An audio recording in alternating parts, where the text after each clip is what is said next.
우리가 신앙생활을 하다 보면 우리 주변에 정말 은혜 받는 사람들을 종종 보게 됩니다. 그 사람의 형편이 다른 사람들보다 더 좋다거나 혹은 뭐 하는 일들이 잘 풀린다거나 또 삶에 아무런 문제가 없는 것도 아닙니다. 오히려 자세히 들여다보면 정말로 어려운 문제들이 많아요. 그런데도 보면 늘 감사의 고백을 하고 얼굴에는 그 사람이 그런 문제나 그런 어려움이 있는지를 모를 만큼 얼굴에는 평안이 있고 또 예배를 드리는 모습을 보면 그렇게 또 은혜를 받죠. 사도 바울은 고린도 후서에서 진정한 성도의 삶이 어떠한지에 대해서 이렇게 이야기를 했습니다. 고린도 후서 6장 9절 10절을 보면 무명한 자 같으나 유명한 자요 죽은 자 같으나 보라 우리가 살아 있고 징계를 받은 자 같으나 죽임을 당하지 아니하고 근심하는 자 같으나 항상 기뻐하고 가난한 자 같으나 많은 사람을 부요하게 하고 아무것도 없는 자 같으나 모든 것을 가진 자로다. 여러분, 이와 같은 은혜가 저와 여러분에게 임하시기를 예수님의 이름으로 축복합니다. 진정한 성도의 삶은 이와 같이 하나님의 은혜가 풍성하게 넘치는 삶이라는 것이죠. 그런데 이렇게 은혜를 누리는 사람에게는 분명하게 그렇게 은혜를 누릴 수밖에 없는 뚜렷한 특징을 가지고 있다는 거예요. 본문은 이 두 소경의 이야기를 통해서 은혜 받는 사람이 가진 특징을 우리에게 알려줍니다. 본문에는 예수님께서 두 소경을 고쳐주신 사건이 기록이 되어 있습니다. 예루살렘을 향해 가는 여정에 큰 무리가 예수님을 쫓았는데 아마 이들은 유월절을 지키기 위해서 예루살렘을 향해 나아가는 유대인들이었을 거예요. 예수님은 그렇게 여리고성을 지나서 예루살렘을 향해 가는 여정 중에 이 두 소경을 만난 것입니다. 오늘 본문의 마태는 두 소경이 있었다고 기록하고 있는 반면에 마가와 누가는 동일한 사건을 기록하면서도 한 사람만 언급하고 있습니다. 그 이유는 마가와 누가가 예수님께 더 크게 소리를 지르고 예수님과 직접적으로 대화를 나누었던 한 사람만 부각시켰기 때문입니다. 마가는 그 사람의 이름을 바디메오라고 소개를 합니다. 맹인 바디메오. 그런데 맹인 바디메오만 그곳에 있었던 게 아니라 다른 소경과 함께 두 사람이 길가에 앉아 있었다는 것이죠. 고대 사회에서 이 유대를 비롯한 고대 사회에서 이 소경을 비롯해서 일할 수 없는 장애를 가진 사람들은 구걸 외에는 달리 할 일이 없었기 때문에 가장 많은 사람들을 접할 수 있는 도시 가까운 길가에 이 소경들, 특별히 거린들이 주로 앉아 있었습니다. 특별히 본문의 배경이 되는 여리고는 이 삭개오가 세리장으로 있는 바로 그 도시인데요. 여호수아에 의해서 무너져 버린 여리고성이 아니고 헤롯 대왕 통치 시기 때 겨울 궁전의 부지로 재건된 도시입니다. 당시 이 도시는요, 인기가 많고 부유한 휴양 도시였습니다. 그런 이유로 그곳에 사는 주민들은 부유층들이 많았어요. 그러다 보니까 또한 이 거린들, 거지들에게도 인기 있는 도시인 거죠. 왜냐하면 부유한 사람들이 많으니까 구걸을 하면 이렇게 구걸한 사람들에게 돈을 주는 사람들이 많았다는 것이죠. 이 두 소경은 자신들이 가진 문제에 대해서 의학적인 도움을 받을 수도 없었거니와 무엇보다 당시 사회 분위기는 소경과 같이 어떤 장애를 가지고 있거나 혹은 율법에서 부정하다고 여기는 질병을 가진 자들을 외면하고 천시 여기는 사회적인 분위기가 있었어요. 따라서 거지들은 현재 그들이 이렇게 구걸을 하면서 삶을 연명해 가는 이러한 생활 방식에서 벗어날 희망이 거의 없는 거예요. 일할 수도 없고 그런 자신들을 사회적인 분위기는 천시 여기고, 그러니까 거지로서의 삶, 구걸에서 이 목숨을 연명해가는 삶을 벗어날 수가 없는 거죠. 그렇게 오늘도 구걸하기 위해서 길가에 앉아있던 소경들, 그런데 그들은 다가오는 무리에게서 예수님이 지나가신다는 소리를 듣게 됩니다. 이 소리를 들은 소경들이 어떻게 반응을 보입니까? 30절을 보겠습니다. 맹인 두 사람이 길가에 앉았다가 예수께서 지나가신다 함을 듣고 소리질러 이르되 주여 우리를 불쌍히 여기소서 다윗의 자손이여, 이렇게 반응을 했다는 거예요. 그들이 이렇게 반응했다는 것은 의심의 여지 없이 예수님께서 자신들과 같은 소경을 포함해서 병자들을 고치셨다는 소식을 들었기 때문일 것입니다. 그런 소식을 들었기 때문에 이런 반응이 나오는 거죠. 그 소식을 들었던 그 순간부터 그들은 소원을 가지게 되죠. 어떤 소원일까요? 그 예수님을 나도 한번 만나보고 싶다. 예수님은 맹인도 고치고 죽은 자도 살려내고 귀신도 쫓아내고 뭐 그런다고 하시는데 나도 그 예수님 한번 만나보고 싶다. 또 하나의 소원은 그 예수님이 나의 이 장애도 고쳐주셨으면 좋겠다. 그 예수님에 관한 소식을 듣는 순간부터 마음속에는 이 소원을 가지게 되는 거죠. 그런데 이들은 맹인이잖아요. 누군가의 도움 없이는 다른 지역으로 이동하는 것조차 거의 불가능한 사람들입니다. 그러니까 그런 그들은 평생 우리는 이 상태로 살아야 되나 이렇게 살고 있었는데 갑자기 예수님이 지나가신다는 거예요. 그 소리가 들려오는 거예요. 그러니까 이 두 사람은 누가 먼저랄 것도 없이 반사적으로 예수님을 향해서 외치는 겁니다. 반사적으로 이 소리가 나오는 거예요. 구약 성경에는 소경 치유에 관한 역사가 없었습니다. 소경을 고쳤다는 기록이 구약 성경에는 없어요. 그래서 유대인들은 그런 기적은 메시아 시대가 시작되었다는 표징이라고 믿었어요. 그래서 이사야 35장 5절을 보면 그때에 맹인의 눈이 밝을 것이며 못 듣는 사람의 귀가 열릴 것이며, 그러니까 예수 그리스도께서 이 땅에 오실 때에 메시아가 오시면 행하시는 그 표적 가운데 하나가 이렇게 맹인의 눈을 뜨게 해주신다는 표적이었어요. 그런데 여기서 우리가 주목할 것은 뭐냐면 이 두 소경이 예수님을 누구라고 부르고 있느냐는 거예요. 그들은 우리를 불쌍히 여기소서라고 할 때에 예수님을 다윗의 자손이라고 부르고 있습니다. 그들이 예수님을 다윗의 자손이라고 부른 것은 구약 성경에 메시아가 다윗의 후손이라고 예언되어 있기 때문이에요. 이사야 11장 1절을 보면 이새의 줄기에서 한 싹이 나며 그 뿌리에서 한 가지가 나서 결실할 것이요, 다윗의 후손을 통해서 메시아가 오실 것이라고 예언된 말씀 구절 중에 하나입니다. 그런데 이 두 소경은 예수님을 다윗의 자손이라고 부르는데 그치지 않고 그 예수님을 주님이라고 고백하고 있다는 것입니다. 당시 유대인들은 메시아가 다윗의 후손 가운데에서 오실 것이라는 것을 대부분 어려서부터 성경을 배우는 사람들이라면 대부분 다 알고 있어요. 그래서 족보를 따지고 올라가면 예수님도 다윗의 후손이라고까지는 인정할 수 있어요. 그러나 정말 중요한 것은 다윗의 후손인 그분이 그들의 주님도 되시느냐는 거예요. 그냥 족보를 따져서 다윗의 후손이 아니고 그 다윗의 후손이신 예수 그리스도가 정말로 그들에게도 주님이냐는 거죠. 안타까운 현실은 대부분 그렇지가 않았다는 거예요. 실제로 많은 이들은 두 소경과 달리 예수님이 행하신 기사와 표적을 직접 목격을 했어요.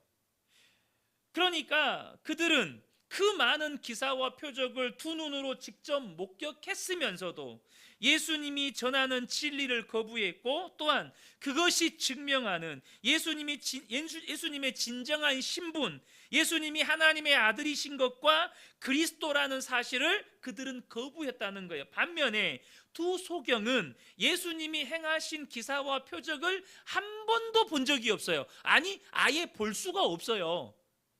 두 소경은 볼 수가 없어요. 단지 들었을 뿐이에요. 예수님은 맹인도 눈뜨게 만들어 주신다더라. 예수님은 죽은 자도 살리신다더라. 예수님은 귀신도 쫓아내신다더라.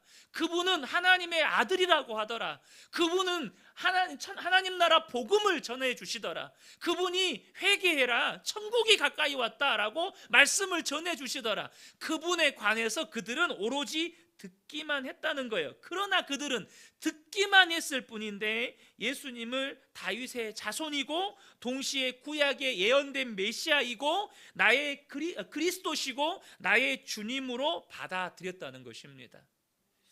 여기서 은혜 받는 사람의 첫 번째 특징을 발견할 수가 있어요. 그게 뭐냐면 눈에 보이는 것에 반응하지 않고 진리에 반응한다는 거예요.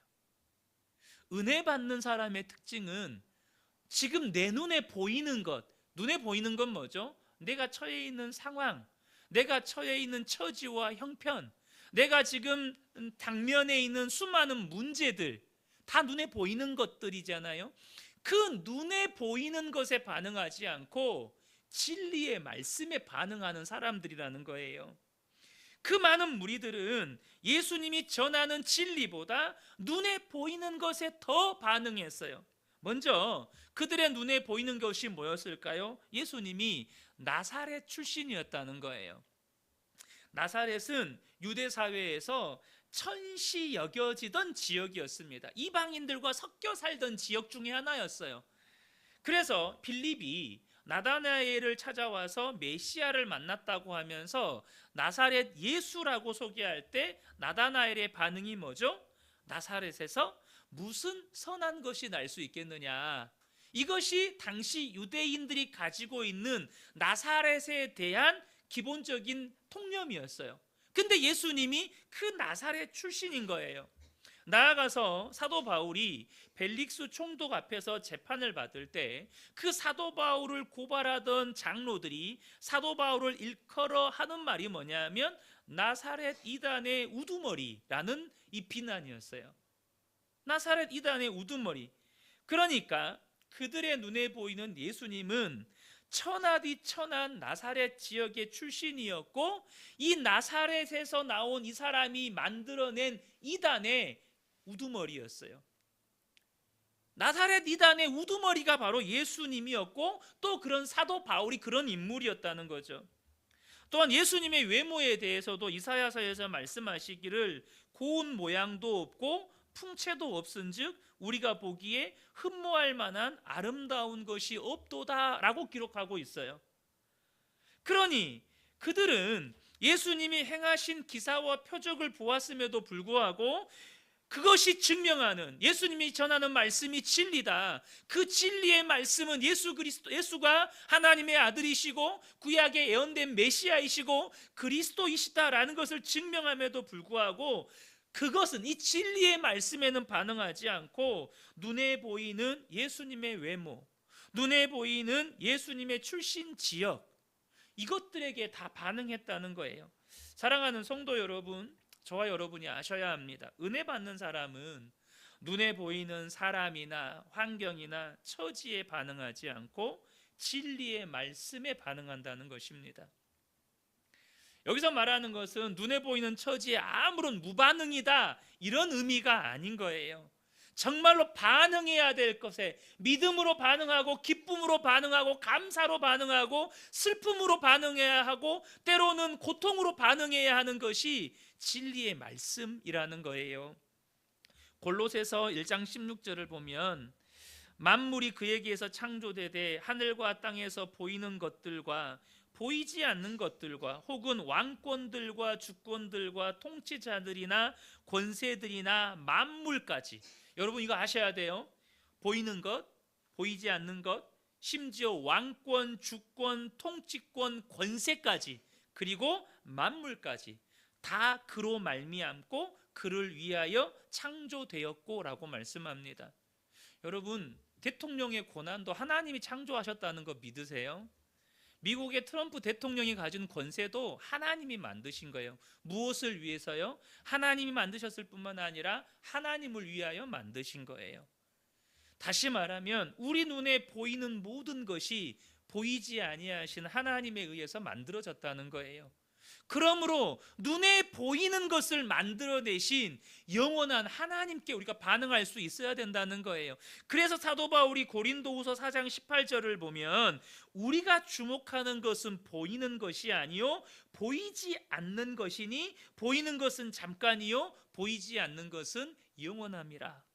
무엇을 주목하고 무엇에 반응해야 한다는 것입니까? 보이지 않는 하나님을 주목하고 그분의 말씀에 주목하고 그분의 진리의 말씀에 반응해야 한다는 거예요. 사랑하는 성도 여러분, 한나를 한번 보세요. 한나는 만약에 한나가요 눈에 보이는 타락한 종 엘리에게 반응했다면, 엘리는 성경에 보면 엄청나게 뚱뚱했다고 표현되거든요. 그러니까 제사 드리는 그 고기를 얼마나 많이 먹었는지 정말로 비대하다고 성경에 기록되어 있어요. 그러니까 제사 드렸던 음식을 탐했던 거죠. 무엇보다도 그에게는 영적인 분별력도 없었습니다. 사무엘 시대 때 그때는 하나님의 음성이 희미했다라고 말씀해요. 하나님이 말씀하시지를 않으셨어요. 왜요? 심지어 제사장들까지 타락해가지고. 그런 엘리 제사장이 한나 기도하는, 괴로움 가운데 기도하는 한나를 꾸짖습니다. 눈에 보이는 건 정말로 비대하고 영적인 분별력도 없고 그래서 그냥 보는 것으로 판단하면서 자신을 꾸짖는 엘리 제사장이에요. 한나가 거기에 반응했다면 한나는 그런 복을 누릴 수 없었어요. 그런데 한나는 무엇에 반응합니까? 그 엘리 제사장의 입을 통해 나오는 하나님의 축복의 말씀을 붙잡습니다. 그 축복의 말씀을 붙잡았다는 거예요. 당신 같은 사람이 하나님의 제사장이라고 말할 수 있느냐가 아니라 그 입에서 나오는 하나님의 말씀을 믿음으로 붙들었다는 것입니다. 사랑하는 성도 여러분, 꼭 기억하십시오. 은혜 받는 사람은 눈에 보이는 것이 아니라 진리의 말씀에 반응하는 사람이라는 거예요. 그렇게 두 소경이 시끄럽게 소리를 지르자 이 무리들이 이 두 소경을 꾸짖으면서 잠잠하라고 이렇게 꾸중을 합니다. 이 두 소경은 굴하지 않고 더욱더 크게 소리를 내어서 우리를 불쌍히 여기소서 다윗의 자손이여라고 외칩니다. 여기서 우리는 먼저 영적인 원리 하나를 발견하게 돼요. 그게 뭐냐면 은혜 받기를 원하는 성도에게는 언제나 그것을 방해하는 마귀의 역사가 있다는 것입니다. 여러분이 은혜 받기로 결단하시잖아요. 그래서 기도의 자리에 나가려고 하고 예배의 자리에 더 열심을 내어서 나가려고 하고 하나님의 말씀 앞에 서려고 하고 그렇게 은혜에 반응하려고 할 때 그것을 방해하는 마귀의 역사가 있다는 거예요. 마귀는 호시탐탐 우리를 삼키려고 기회를 엿보고 있습니다. 베드로전서 5장 8절을 보면 근신하라 깨어라 너희 대적 마귀가 우는 사자같이 두루다니며 삼킬 자를 찾나니라고 말씀합니다. 지금도 마귀는 삼킬 자를 두루 찾고 있다는 사실을 아셔야 합니다. 그런데 우리가 은혜 받으면 우리를 공략하기 더 어려워진다는 사실을 마귀는 너무나도 잘 알고 있다는 거예요. 그러니까 은혜 받기 전에 은혜를 못 받도록 마귀는 더 역사한다는 거예요. 그래서 마귀가 하는 일이 뭐냐면 은혜 받으려고 우리가 마음을 결단하고 예배의 자리로 나가고 기도의 자리로 나가려고 할 때 애초에 거기에서부터 우리가 은혜 받지 못하도록 공격한다는 사실이에요. 예수님께서 겟세마네 동산에서 기도하실 때 제자들에게 시험에 들지 않도록 함께 깨어서 기도하라고 명령을 하셨어요. 그러나 그들이 어떻게 했습니까? 예수님이 땀방울이 핏방울이 되기까지 기도하실 때 그들은 졸음을 이기지 못하고 한켠에 잠들어 있었습니다. 마귀가 졸음으로 하나님 앞에 나아가는 것을 방해하는 것입니다. 여러분은 어떻습니까?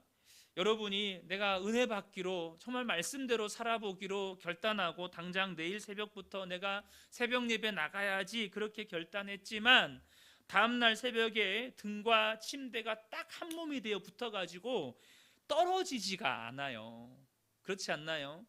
특별히 날이라도 춥게 되면 이불 속이 천국처럼 느껴지잖아요. 그렇게 이불 밖으로 나가기가 그렇게 싫어요. 막상 이렇게 금요 기도에 나와서 기도를 하려고 해도 도통 잡생각에 기도가 잘 안 될 때가 많죠. 막상 은혜 받고 집에 돌아가서 말씀에 순종하려고 하면 또 마음 힘들게 하고 짜증나게 하는 일들이 한가득입니다. 그런데 본문의 두 소경 어떻습니까? 그렇게 주님 앞에 외쳤는데 무리들이 막 뭐라 하는 거예요. 조용히 해라. 여기가 어디라고 떠드냐. 이 너희 같은 사람들을 상대해 주실 분 아니다. 하여튼 별의별 말들 다 나왔겠죠. 입 다물어라. 막 그랬을 거 아니겠어요. 그런데 어떻게 하죠? 더 크게 소리를 지릅니다. 은혜 받는 사람의 두 번째 특징이 바로 수많은 방해에도 불구하고 은혜를 구하는 것을 멈추지 않는다는 것입니다. 오히려 더 적극적으로, 더 간절히 하나님 앞에 은혜를 구한다는 거예요. 사랑하는 성도 여러분, 저는 우리 성도님들이 은혜 받기를 간절히 소원합니다. 근데 은혜 받으려고 마음을 먹어도 마귀가 절대 은혜 받도록 가만히 내버려 두지를 않습니다. 우리가 은혜 받지 못할 수만 있다면 뭐든지 다 합니다. 이것도 저것도 다 은혜의 방해의 도구로 사용할 수 있는 존재가 마귀예요. 그래서 은혜 받으려고 딱 은혜의 자리에 나가거나 말씀 붙잡고 삶의 현장에 딱 나가면 정말로 내가 그 은혜대로 반응할 수 있는 상황과 환경보다 그 은혜에 반응하지 못하는 그런 장애물이 훨씬 더 많아요. 여러분 그렇지 않습니까? 은혜에 반응하지 못하도록 만드는 장애물이 훨씬 더 많아요. 제가 예전에도 한번 드렸던 말씀인데 제가 20대 시절에 다리를 다치고 수술과 재활을 반복하면서 한 7개월, 8개월이 넘어가면서 그때부터 저에게 영적인 침체가 찾아오더라고요. 그러니까 마음속에서 힘들다. 이게 이제 그냥 늘 떠오르는 거. 힘들다. 학교 다니기 힘들다. 이런 생각이 드는 거죠. 그래서 학교 다니는 게 점점 힘들어지니까 결국에는 휴학을 하게 되었고 한동안 집 밖으로 나오지를 않았습니다. 그렇게 수술과 재활이 어느 정도 마치고 목발도 떼고 두 발로 걸을 수도 있었지만 저는 더욱 깊은 영적인 침체에 빠지게 됩니다. 하나님께서 그런 저를 불쌍히 여기셔서 이렇게 청소년부 교사로 섬기면서 참석했던 겨울 수련회에서 정말 많은 은혜를 받게 하셨고 다시 기도를 시작해야겠다라고 결단하고 다음 날부터 새벽 예배를 시작했어요. 그런데 다음 날 새벽부터 한방눈이 내리는 거예요. 한방눈이 딱 문 앞을 나섰는데 눈이 엄청 쌓여 있는 거예요. 근데 다리에 힘이 없으니까 이게 얼마나 미끄러지는지. 그래도 어찌저찌 이렇게 갔어요. 교회를 갔는데 그런 것은 그래도 기도의 자리로 나아가는 것에 방해는 됐지만 그래도 내 마음 가운데 은혜를 받고 싶은 마음이 너무 크니까 계속해서 나가지게 되더라고요. 그런데 그렇게 기도 생활을 시작할 때 정말로 심각했던 방해는 기도가 막히는 것이었습니다. 기도가 막히는 것. 지금도 생생하게 기억나는 두 가지 어떤 방해의 역사가 있었는데 하나는 뭐였냐면 제가 기도를 하는데 저는 이성적인 사람이라 어떤 신비한 경험이나 어떤 좀 그 초월적인 경험들이 별로 없는 사람입니다. 부흥 집회에서 외부에서 강사님들이 막 오셔서 막 만수기도 하고 막 그러잖아요. 그러면 막 사람들이 다 뒤로 막 넘어지는 거예요. 저도 가가지고 딱 기도를 받는데 안 넘어지는 거예요. 안 넘어지니까 혼자 속으로 내가 회개를 안 해서 그런가? 아니면 내가 믿음이 없어서 그런가? 막 그러니까 나중에는 기도 받으러 나오라고 해도 안 나갔어요. 왜 안 넘어지니까. 다른 사람은 다 퍽퍽 쓰러지는데 저는 안 넘어지잖아요. 그래서 안 나간 적도 있었어요. 제가 방언을 받은 것도 제가 부산에 있을 때였는데 부산에 이제 같은 교회 신앙생활하던 청년들이 다 방언을 받은 거예요. 저만 꼴랑 방언을 못 받은 거예요. 그래서 제가 막 하나님한테 막 따졌어요. 하나님, 제가 쟤네들보다 더 열심히 교회에서 헌신하는데 어째 쟤네들은 방언 주시고 나는 방언 안 주십니까? 막 이렇게 하나님 앞에 막 따지듯이 기도하다가 어느 순간 제가 방언을 받았거든요. 아무튼 제가 기도를 했는데 그때 제가 느꼈던 방해의 공격이 뭐였냐면 제 기도의 말들이 제 머리 위에서 다 틀어막히는 것 같은 경험이었어요. 이 당시에 이 느낌을 말로 옮기면 기도하고 있는 나를 어둠의 장막이 덮고 있어서 나의 기도의 말이 하나님께 올라가지 못하도록 완전히 틀어막고 있는 것 같은 그런 기분이었습니다.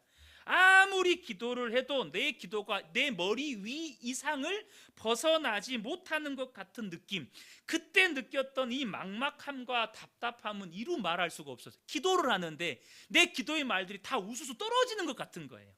바로 머리 위에서 뭔가 천정에 부딪혀 가지고 이 기도의 말들이 여기서 다 떨어져 내리는 것 같은 그런 느낌. 그래서 제가 그때 어떤 선택을 했냐면 기도를 멈추는 것이 아니라 무시로 기도하는 편을 선택을 했어요.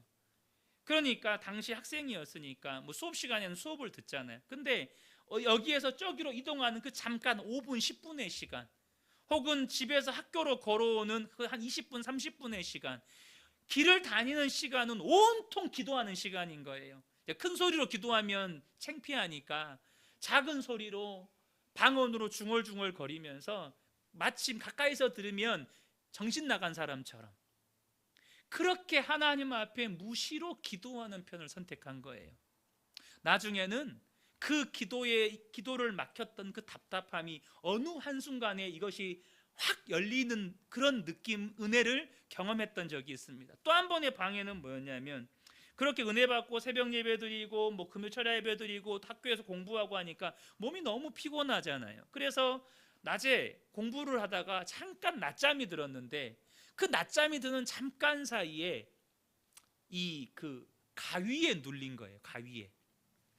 지금도 뭐 정확하지는 않아요. 근데 제가 꿈을 꾼 건지 환청을 들은 건지는 모르지만 누군가가 내 귀에다가 입을 대고 내가 지은 죄의 목록들을 읊어주는 거예요. 네가 하나님 앞에 나갈 자격이 있어? 무슨 죄, 무슨 죄, 무슨 죄, 무슨 죄.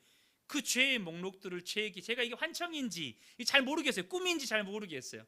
그런 죄의 목록들을 제 귀에 읊어주는 거. 얼마나 깜짝 놀라면서 제가 그때 잠에서 깼는지 모르겠어요. 이렇게 여러분, 우리가 은혜의 자리로 나아가려고 하면 마귀는요, 다양한 방법으로, 다양한 문제들로 우리로 하여금 은혜 받지 못하도록 방해한다는 것이에요. 이때 기도하는 것을 포기해버리고 예배드리는 것을 포기해버리고 말씀에 순종하는 것을 포기해버리면 마귀에게 지는 겁니다. 그리고는 영적인 무력감과 침체 속에서 계속 살아가게 되는 거예요. 사랑하는 성도 여러분, 여러분 안에 은혜 받는 것을 방해하는 마귀의 역사는 무엇입니까? 기도하려고 하면, 예배 때 말씀 앞에 서려고 하면, 혹은 말씀 붙잡고 삶의 현장에서 내가 좀 순종해 보려고 하면, 좀 성경을 펴서 읽어보려고 하면 여러분에게 그렇게 방해되는 역사는 무엇입니까? 중요한 사실은 두 소경은 주님을 향해 외치는 것을 방해하는 세력을 만났을 때 더욱 큰 소리로 주님을 향해 외쳤다는 것입니다. 다시 말해서 기도하는 것을 멈추지 않았다는 거예요. 더욱 간절히 매달렸다는 것입니다. 이것이 은혜 받는 사람의 특징이에요. 분명히 우리의 삶에는 은혜 받는 것을 방해하는 마귀의 역사가 있습니다. 그런데 은혜 받는 사람은요, 그럼에도 불구하고 기도를 멈추지 않아요. 하나님 앞에 나아가 예배드리는 걸 멈추지 않습니다. 말씀에 순종하는 일을 멈추지 않아요. 그런 두 소경을 향해서 두 소경을 불러서 예수님이 물으십니다. 너희에게 무엇을 주기를 원하느냐? 그들은 그들의 간절한 소원을 주님께 말합니다. 주여, 우리의 눈이 뜨기를 원하나이다. 예수님은 그런 그들을 불쌍히 여기셨고 그들의 눈을 만져주셔서 고쳐주십니다. 진리에 반응하고 또 진리에 반응했던 그들에게 마귀가 방해했음에도 불구하고 그들은 기도를 멈추지 않았고 그들의 간절한 소원이었던 이 눈이 고침을 받는 은혜를 누리게 됩니다. 특별히 여기 우리의 눈이 눈 뜨기를 원하나이다라는 이 구절은 원문 그대로 문자적으로 보면 우리의 시력을 회복하기 원합니다라는 구절이에요. 그런데 이것은 선천적인 장애를 가지고 있었다는 뜻이 아니고, 원래는 볼 수 있었는데 후천적으로 시력을 잃었다는 의미를 가지고 있는 단어예요. 그러다 보니까 여러분, 선천적인 시각 장애인보다 후천적인 시각 장애인들이 훨씬 더 생활하기 어렵다는 이야기 아시죠? 그러니까 이들이 얼마나 간절히 보고 싶었겠어요. 원래 그들은 볼 수 있었던 사람들이거든요. 근데 시력을 완전히 잃어버린 거예요. 그러니까 더욱더 그들 마음 가운데 보기를 원하는 간절한 소원이 있는데 그 간절한 수건이 풀렸어요. 그런데 이 두 소경의 이야기는 그렇게 원하는 것이 이루어진 것으로 행복하게 살았다가 끝이 아닙니다. 본문이 34절에 이렇게 기록하고 있어요. 예수께서 불쌍히 여기사 그들의 눈을 만지시니 곧 보게 되어 그들이 예수를 따르니라.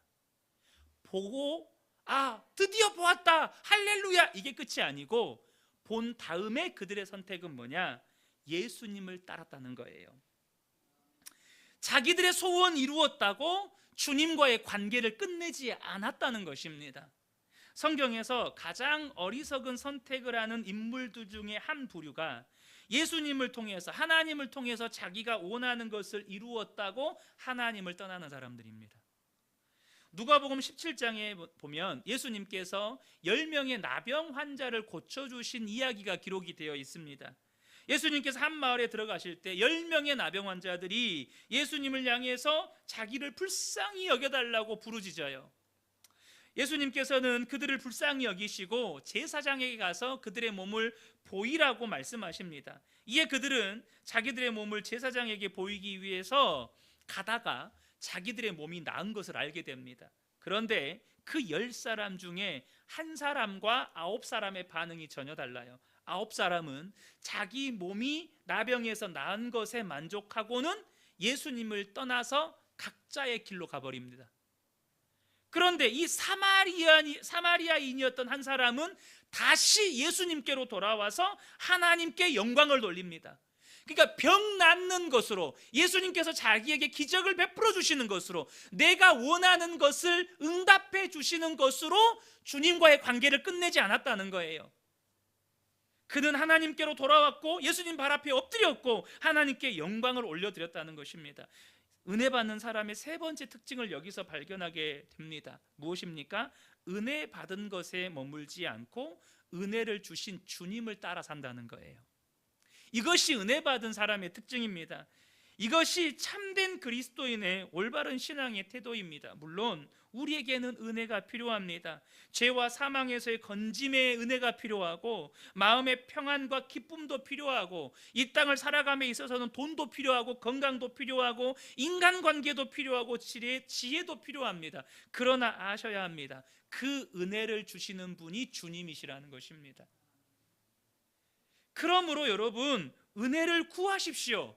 은혜를 누리십시오. 그러나 은혜를 받고 누리는 것에 멈추지 마시라는 것입니다.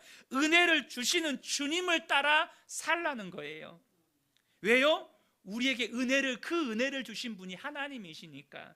야고보서 1장 17절을 보면 온갖 좋은 은사와 온전한 선물이 다 위로부터 빛들의 아버지께로부터 내려오나니 라고 말씀합니다. 모든 좋은 것, 모든 좋은 은사와 은혜는 하나님이 주십니다.